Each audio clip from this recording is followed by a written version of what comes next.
राजस्थान में हाल ही में जर्जर स्कूल गिरने का मामला सामने आया था, जिसमें कई बच्चों की मौत हुई थी।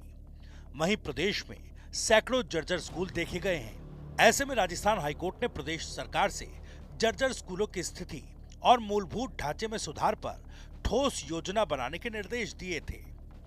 लेकिन राजस्थान सरकार शायद इसके प्रति गंभीर नहीं दिख रही। यही वजह है कि प्रदेश के सरकारी स्कूलों की जर्जर स्थिति और मूलभूत ढांचे में सुधार की ठोस योजना पेश न करने पर राजस्थान हाईकोर्ट ने राज्य सरकार की कड़ी आलोचना की। जस्टिस महेंद्र गोयल और जस्टिस अशोक जैन की खंडपीठ ने सुनवाई के दौरान नाराजगी जताते हुए कहा कि सरकार 2 दिन में समुचित कार्य योजना पेश करे, अन्यथा शिक्षा सचिव को अदालत में उपस्थित होना पड़ेगा। प्रवासी दिवस पर शहर सज रहे, लेकिन स्कूलों पर ध्यान नहीं।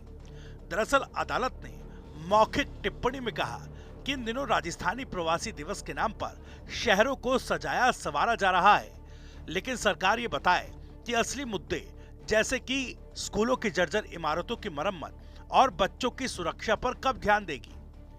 अदालत ने कहा कि झालावाड़ स्कूल हादसे की गंभीरता को देखते हुए मुख्य न्यायाधीश ने विशेष पीठ गठित की थी, लेकिन 4 महीने बीत जाने के बाद भी सरकार ने पर्याप्त कदम नहीं उठाए। सरकार की ओर से अदालत को बताया गया कि स्कूलों के इंफ्रास्ट्रक्चर सुधार के लिए केंद्र और अन्य संसाधनों से फंड जुटाने की प्रक्रिया जारी है। इस पर अदालत ने सख्त टिप्पणी करते हुए कहा कि जब सरकार अन्य आयोजनों और कार्यक्रमों के लिए धन की व्यवस्था कर सकती है, तो स्कूलों के लिए पैसों की कमी का बहाना स्वीकार नहीं किया जाएगा।